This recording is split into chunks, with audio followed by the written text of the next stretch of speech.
लातूर जिल्ह्यातले शेतकरी हे प्रामुख्याने सोयाबीनचं उत्पादन घेतात, मात्र हे शेतकरी सध्या अडचणीत आलेले आपल्याला पाहायला मिळतात। लातूरच्या बाजारपेठेमध्ये 4120 रुपये प्रति क्विंटल भावाने सोयाबीन विकल्या जात आहे। तर लातूर जिल्ह्यातल्या ज्या इतर बाजारपेठा आहेत किंवा आडत बाजार आहेत, उदगीर असेल किंवा निलंगा असेल किंवा इतर जी तालुक्याच्या बाजारपेठा आहेत, त्यामध्ये देखील सोयाबीनचे भाव जे आहेत ते दिवसेंदिवस घसरताना पाहायला मिळत आहेत। गेल्या 4 दिवसांमध्ये जर आपण पाहिलं तर दररोज सोयाबीनचे भाव घसरताना पाहायला मिळाले आहेत आणि त्यामुळे शेतकऱ्यांनी सोयाबीन बाजारामध्ये आणायचं जे काय प्रमाण आहे ते कमी केलेलं आहे। कारण सोयाबीनला सध्या कारखानदार असतील किंवा प्रक्रिया उद्योग असतील त्यांच्याकडनं जी मागणी आहे ती कमी होते आहे आणि त्यामुळे बाजारामध्ये सोयाबीनचे भाव पडलेले पाहायला मिळत आहेत। उदगीरच्या बाजारपेठेमध्ये 4050 रुपयांनी सोयाबीन विकल्या जात आहे, तर लातूरच्या बाजारपेठेमध्ये 4120 रुपये प्रमाणे प्रति क्विंटल विकल्या जात आहे। आणि सोयाबीन या तुलनेमध्ये जर आपण पाहिलं तर या अगोदर सोयाबीन 10,000 रुपयांपर्यंत पोहोचलं होतं, म्हणून शेतकऱ्यांच्या पदरामध्ये 4 पैसे पडतील अशा प्रकारची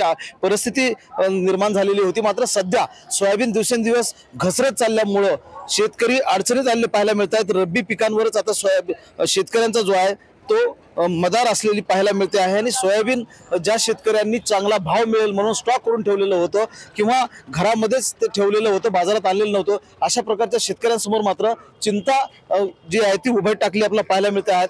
सोयाबीनची शेतकरी जे आहेत ते अडचणीत आलेले लातूर जिल्ह्यामध्ये पाहायला मिळत आहेत। महेंद्र जोंधळे, टीव्ही9 मराठी, लातूर।